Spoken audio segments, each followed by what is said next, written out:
Nasusulat hindi lamang sa tinapay na bubuhay ang tao, kundi sa bawat salita na nanggagaling sa bibig ng Diyos. Kayo po ay nakatunghay sa serye ng thematic sermon of the Bible every Sunday. At tayo po ay mag-recite ng sumasampalataya. Sumasampalataya ako sa Diyos amang makapangyarihan sa lahat, lumalang ng langit at lupa, at kay Kristo na anak niya na Panginoon natin na sa hiwaga ng Espiritu Santo, pinanganak ng Birhing Maria, nagdamdam ng hirap sa katulad ni Poncio Pilato.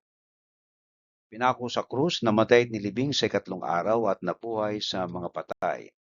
Umakyat sa langit at mupo sa kanan ng Diyos amang makapangyarihan sa lahat, doon nagmumula na paparito upang humukom sa mga buhay at mga patay. Sinasampalatayanan kong Espiritu Santo, ang banal na iglesyang laganap, ang pagkakaisa ng mga banal at kapatawaran ng mga kasalanan, ang kabuhayan ng katawan at ang buhay na wala hanggan. Siya nawa. 10 utos, huwag kang magkakaroon ng ibang Diyos sa harap ko. Huwag kang gagawa para sa iyo ng larawang inanyuan. Huwag mong babanggitin ang pangalan ng Panginoong mong Diyos sa walang kapuluhan. Alalahanin mo ang araw ng Sabat upang ipangilin. Galang mo ang iyong ama at ang iyong ina. Huwag kang papatay, huwag kang mangangalunya, huwag kang magnanakaw, huwag kang magbibintang sa iyong kapwa. Huwag mong imbutin ang anumang bagay ng iyong kapwa. Right? So tayo po'y dumulog sa panalangin at hilingin natin sa Diyos sa gabing ito na samahan po tayo sa ating pong pananambahan at sa pakikinig ng salita. So pamamagitan ng pakikinig ng salita ng Diyos.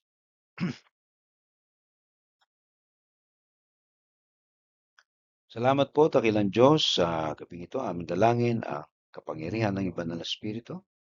Puspusin mo kami ng Espiritu Santo at naway paunawa mo sa amin ang mensahe na aming mapapakinggan at may pamuhay po namin ito na may katapatan at pagsunod sa iyong mga salita.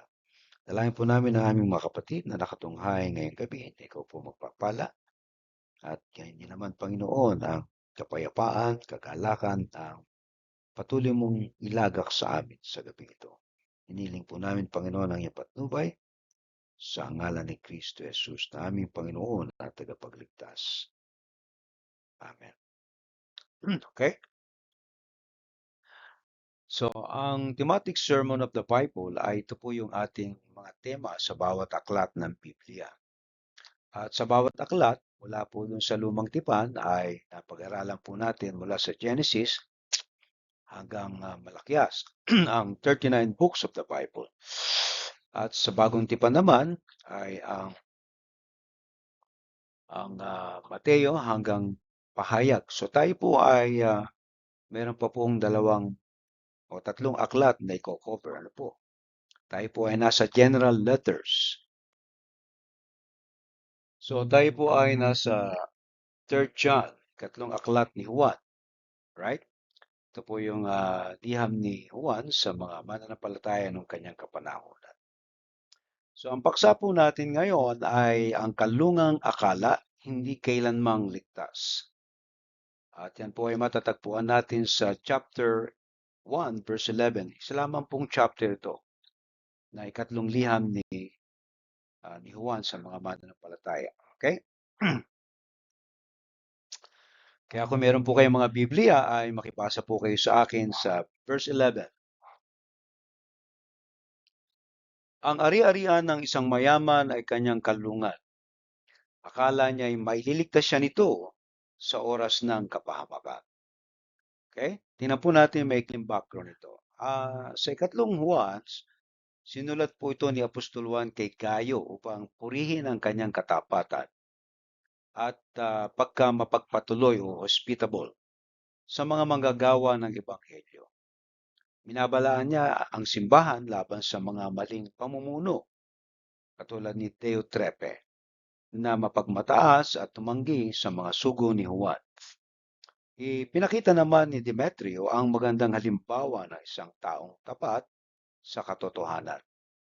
At sa kabuuan po nitong liham nito, itong aklat na ito, hinihikayat ni Juan ang mga mananampalataya na piliin ang mabuti, iwasan ng masama at mamuhay sa pag-ibig at katotohanan. Okay? So nabasa na po natin yung talata at meron po tayong tatlong tanong bilang analisa ng talatang ito. Kaugnay po ito sa ating paksa na kalungan ng kayamanan ay hindi po ito makapagliligtas. Ano daw po ang ipinapakitang maling akala ng mayaman tungkol sa kanyang kayamanan? Ipinapakita po dito ng talata na ang mayaman ay umaasa sa kanyang ari-arian bilang kanlungan. Iniisip niya na sapat itong magligtas sa kanya mula sa anumang panganib. Ngunit, ang ideyang ito ay isang ilusyon. Hindi kayang tugunan ng kayamanan ang tunay na kapahamakan, espiritual o kalawa. Ano po yung ipinapihawatig ng talata tungkol sa limitasyon ng kayamanan?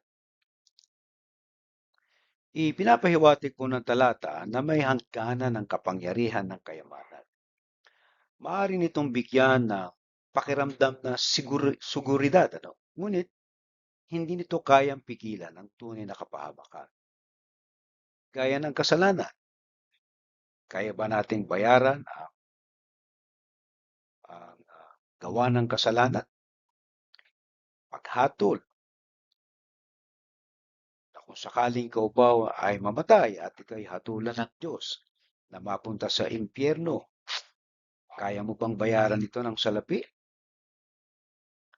O kaya mo bang pumunta sa langit sa pamamagitan ng salapi? O mga suliraning lampas sa material na solusyon? May mga bagay na hindi kayang bilhin o sagutin ng pera. Kung kaya nga dito ay makikita natin na hindi dapat ito maging kanlungan ng isang tao na kahit mayaman siya sapagkat hindi siya kayang iligtas nito. Katlo, paano nito ikinukumpara ang maling seguridad ng kayamanan sa tunay na seguridad? Sa likod ng talata ay ang ideya na ang kayamanan ay pansamantala, sandigan lamang.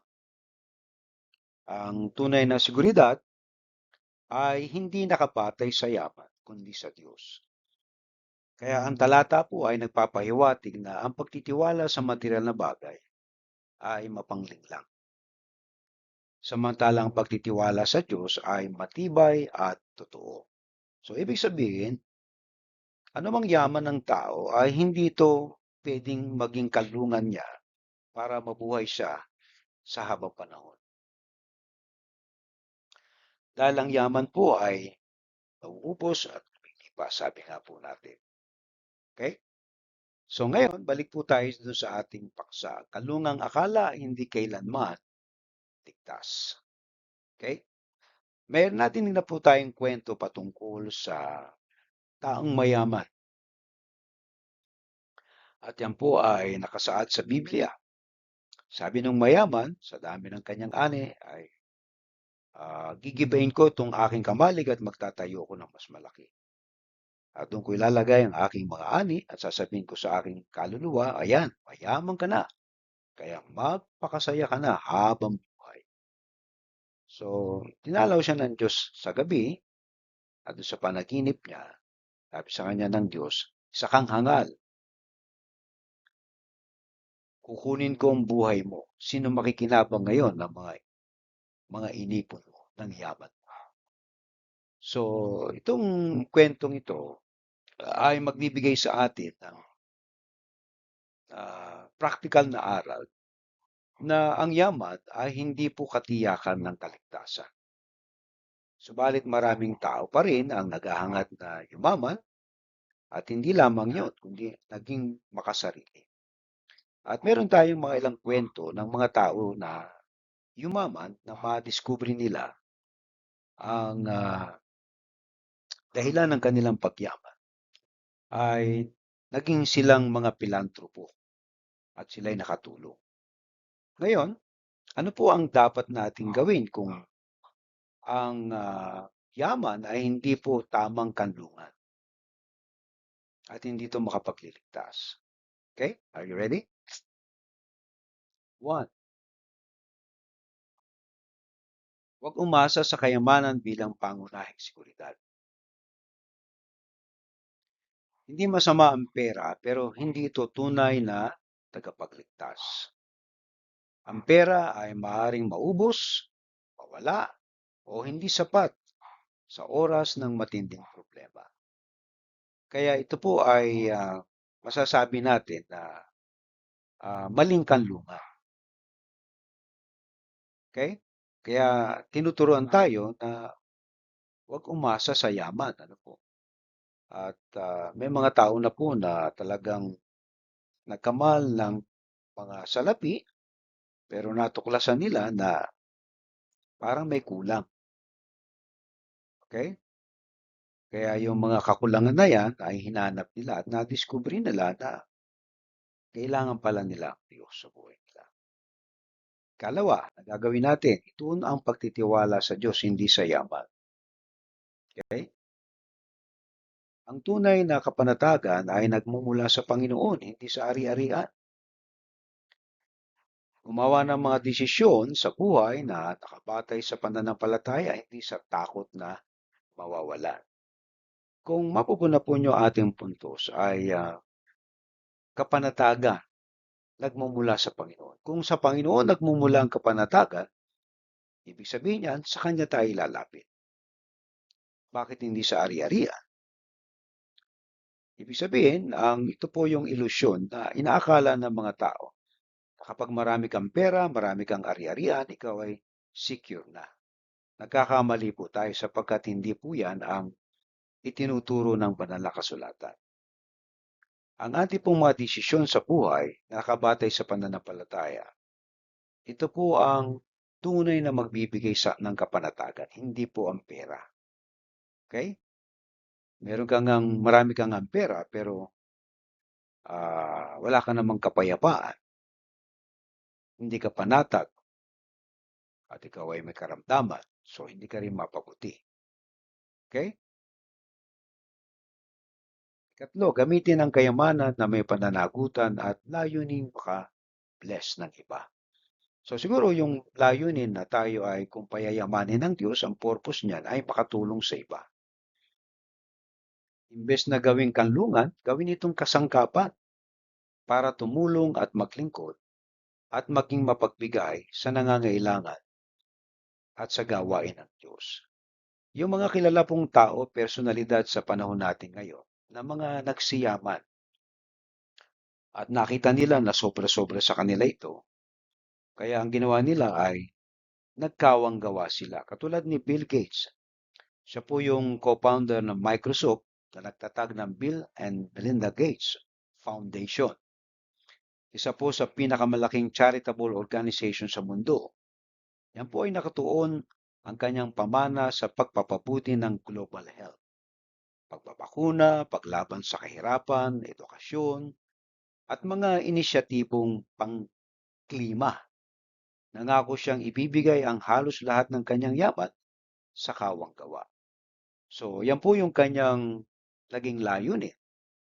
At meron pa pong isa, si Warren Buffett. Si Warren Buffett ay CEO po ng Berkshire Hathaway. Ay kilala po sa pagiging simple kahit napakayaman. Nangako siyang ibibigay ang mahigit na 99% ng kanyang kayamanan sa kabutihang panglipunan. Malaki ang naging ambag niya sa Gates Foundation at iba pang charity groups. Siya rin ang co-founder ng Giving Pledge na nag-aanyaya sa kapwa bilyonaryo na maging mapagbigay. Okay? Ikatlo, nariyan po si Mackenzie Scott. Dating asawa po ni Jeff Bezos yan, ay mabilis na nakilala bilang isa sa mapagkawang-gawang babae sa mundo.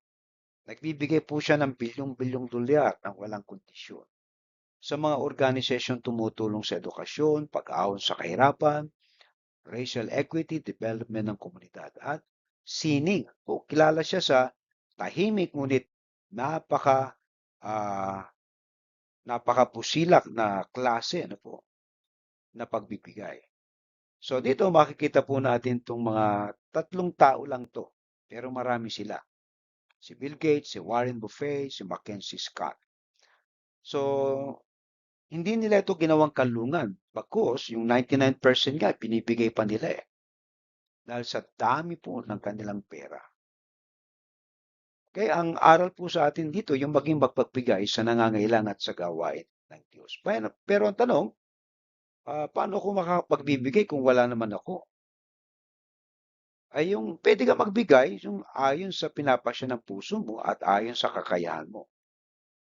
Ang Diyos naman ay hindi namimilit eh. At saka ang pagbibigay, kahit na ibigay mo pa ang lahat, hindi mo pwedeng lampasan ng Diyos sa pagbibigay. Sabi ko nga sa inyo, magbigay kayo ng piso, gagawin 10 piso ng Diyos yan. Gawin mo 10 piso, gawin niya 100 yan. Yung 100 mo, gagawin niyang 1,000 yan. Yung 1,000 mo, gawin niyang 10,000 yan. So, laging sobra ang bigay ng Diyos. Kahit pa ibigay mo ang buhay mo sa Kanya. Alam niyo bakit? Binigyan Kanya ng buhay na wala hanggan. Kaya mo bang bayaran ng pera yan? So, ibig sabihin, na kahit na ibigay pa natin ang lahat sa Diyos, hindi natin siya pwedeng kayang lampasan. Kaya kung ano man meron tayo na may bibigay, mapalad tayo kasi ibinabalik ng Diyos sa atin yan. Higit pa sa doble. Alright?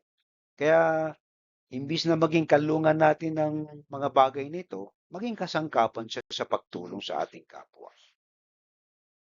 Ikaapat, magsanay ng buhay na simple at hindi materialistic. Iwasan ang pagbuo ng identity o self-worth sa kung ano ang meron ka. Okay? Hindi yung wala ka at pipilit kang meron. Kung ano lang meron ka, maging simple, ay ipagpasalamat sa Diyos. Piliin ang disiplina sa paggastos, pag-iimpok at pamamahala ng pera. Alright? So ito po ay mga pansamantala lamang yan. Dahil gusto ng Diyos mamuhay tayo ng may kapanatagan. Dahil kung hindi tayo mabubuhay ng panatag, ay ang buhay na ibinigay niya parang isang sumpa para sa atin. Kaya may mga taong nadidepress, nagpapakamatay kasi nga yung buhay nila hindi nagiging masaya. Anong dahilan? Imagine mo na lang, yung binigyan ka ng Diyos ng buhay, hindi mo ipinabalik sa Kanya yung pasasalamat. Ano ba ang pasasalamat na pwede mong ibalik sa Diyos? Yung pagsamba, yung makilala mo siya ay sapat na. Wala namang hinihingi sa atin ng Diyos kundi pasalamatan siya sa lahat ng biyaya na ating natanggap. Ngayon, kung may sosobra man sa atin at tayo makapagbigay, nakatulong tayo, ay ibinabalik ng Diyos yan. Kumbaga, magbigay ka sa mga may utang ang Diyos sa iyo. At yun, ibinabalik ng Diyos sa atin. Kaya hindi po tayo mawawalan kung tayo magbibigay. Po. Tingnan niyo po ang mga kamay ay ganito, nakatiko. Kita nyo? Hindi yan tatanggap kasi nakatikom Pero ibukas nyo. Pagka binubukas nyo ang kamay nyo, meron kayong natatanggap. Pero pag nakatikom yan, paano ka tatanggap nakatikom? Okay? Ihanda ang sarili sa mga krisis sa tamang paraan. Huwag iasa ang pag-asa sa kayamanan. Palakasin ang relasyon sa Diyos. Yung relasyon natin sa Diyos, lalakas lamang yan kung tayo nakikinig ng salita ng Diyos, nag-aaral. Relasyon sa pamilya at komunidad. Ang totoong proteksyon sa panahon ng kapahamakan ay spiritual na katatagan. Ang yaman ay nagiging walang silbi. Kapangyarihan, yaman, kung ang ating spiritual na buhay ay napakahina. So paano yayaman ang ating spiritual na buhay? Kung hindi tayo nag-aaral, hindi tayo nakikinig, hindi tayo sumasamba para mapakinggan ng Diyos. Okay? So kailangan natin ang spiritual na bagay, hindi puro pera lang, no? Talagang hungkag, walang laman ng puso. Kaya pag dumating ang mga krisis sa buhay, ito yung mga taong unang natutumba kasi hindi nila kaya ang pressure. Pero kung tayo ay mayroong inaasahan ang Diyos, doon tayo sa Kanya nagtitiwala, matatag ang ating kinalalagyan. Sapagkat hindi niya tayo pababayaan, katulad ng kanyang pangako, hindi ko kayo iiwan ni pababayaan. Amen. Okay? So, ito pong limang ito na ating bubuutin na ano po yung ating gagawin kung ang kayamanan ay hindi kanlungan at hindi ito makapagliligtas. Ipinapakita po nung talata na umaasa ang mayaman sa kanyang kayamanan na maging kanlungan o tagapagligtas sa panahon ng kapahamakan. Ngunit, ang paniniwalang ito ay ilusyon lamang at hindi tunay na tagapagliligtas. At maaari mong isipin na paano kung wala nito? Hindi naman ibig sabihin na kailangang zero ka, no? Pero dito ang itinuturo po sa atin, hindi po tayo na makaaasa ng kaligtasan o katiyakan sa anumang yaman ng mundo. Nabanggit na po natin kasi nauubos siya, nawawala, nananakaw. Pero yung ating pagtitiwala sa Diyos, yung pagkakilala natin sa Kanya, hindi yan nauubos, hindi yan mawawala. At hanggang si Kristo ay nasa buhay mo, ikaw ay may katiyakan. Katiyakan sa buhay na wala hanggan. Imagine mo, no? Ipinanganak ka sa mundo, may petsa ang kapanganakan mo, yung kamatayan mo may petsa rin. Pero makakasama ka ng Diyos sa buhay na walang hanggan. Kasi uh, nanampalataya ka kay Kristo. Kasi ang pangako niya, kung sino mang sumampalataya sa Kanya, ay binigay niya ng buhay na walang hanggan. Kaya kung nananampalataya ka sa Kanya, meron kang buhay na walang hanggan. Kung yan ay totoo. Kung hindi, meron ka din buhay na walang hanggan. Kaya lang nga sa impyerno, punta mo. So, isa lamang sa dalawang pwedeng puntahan natin, langit o impyerno. Kaya dito pa lamang sa mundo, ay tinuturuan na tayong magpasya. Kung tayo ay ah, tatanggap o kikilala kay Kristo na ating Panginoon at tagapagligtas. At ito po yung hamon natin. Kaya mo bang hindi umasa sa kayamanan? Kaya mo bang magtiwala sa Diyos? Kaya mo bang gamitin ang anumang meron ka? Kaya mo bang mamuhay ng simple? Kaya mo bang ihanda ang sarili mo sa krisis ng buhay? So lahat pong yan na tanong na hamon natin ay magkakaugnayan po. At sa bawat desisyon natin sa buhay, mahalaga ang pipiliin natin sa araw-araw. Okay? So, lahat po yan ay merong mahalaga o halaga. Pero merong pinakamahalaga. Mahalaga, mas mahalaga, pinakamahalaga. So, lahat po ng bagay na meron tayo sa mundo, mahalaga. Mahalaga rin ang karoon tayo ng pera, yaman. Right? Pero mas mahalaga na ang buhay natin ay merong layunin. At ang pinakamahalaga, nakatitiyak tayo na ang ating buhay ay pinagkatiwala natin sa Diyos. Kaya kung si Kristo ang ating tinanggap na Panginoon at tagapagligtas, ay meron na tayong katiyakan katulad ng kanyang pangako na kung tayo ay mananampalataya sa Kanya, bibigyan niya tayo ng buhay na walang hanggan. Alright? So, anong gagawin natin sa buhay na ito? Katulad ng ating nabanggit, ah, huwag tayong umasa sa kayamanan. Ano? Ituon natin ang pagtitiwala sa Diyos. At yung lima na nabanggit natin, okay? Na maging simple lang tayo sa buhay. Ano? Gamitin natin kung ano mang meron tayo. At maging handa tayo sa anumang krisis na mangyayari. Kasi yung mga handa sa krisis ay talagang ang kanilang mga kaisipan ay nakatuon sa Diyos. At alam nila na ang Diyos ang mag-iingat sa kanila. Alright? So sana po ay napagpala tayo ng ating mensahe ngayong gabi at kayo po ay napukaw ng mensaheng ito. Kung nangusap ang Diyos sa inyo, ay pwede po kayong magbigay ng inyong mga kaloob na kakairoon po sa ating kapatid na Merlinda. Alright? So, tandaan po natin, ano po, Ang pagbibigay natin ay ayon lamang kung sa ipinasya ng ating mga puso. At hindi natin, kumbaga yung binibigay natin ay bilang pasasalamat sa Diyos, hindi po dahil pinilit kayong magbigay o napilitan kayo. Ang aking payo, huwag kayong magbibigay pag hindi bukal sa loob. Ang pagbibigay kasi ay bilang pasasalamat na ibinabalik natin sa Diyos. Right? So tayo po'y manalangin. Dakilang Diyos, salamat po sa iyo sa gabing ito. Aming dalangin na ikaw po magpapala sa aming mga kapatid at naway sa kanilang pagbibigay ay yumabong pa, dumami pa ang mga pagpapala para sa kanila. Hindi kami nagbibigay para maghirap, kundi para pagpalain. Kaya aming dalangin, Panginoon, ang iyong pagkilos sa buhay ng bawat isa. Ito po ang aming dalangin sa pangalan ni Kristo Jesus. Amen. Okay? So sa pangwakas na panalangin ng bendisyon, awitin po natin ang ating doxology. Praise God from whom all blessings flow. Praise Him, all creatures here below. Praise Him above, ye heavenly hosts. Praise Father, Son, and Holy Ghost. Amen.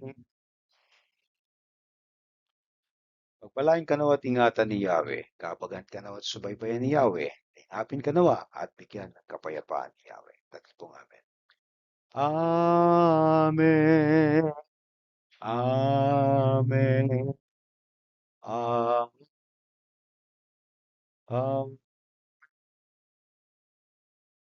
Mayo kayong mapayapa at makatulog kayo ng mahimbing at ihanda kayo ng Diyos sa kinabukasan. Magkita-kita po tayong muli sa susunod na linggo.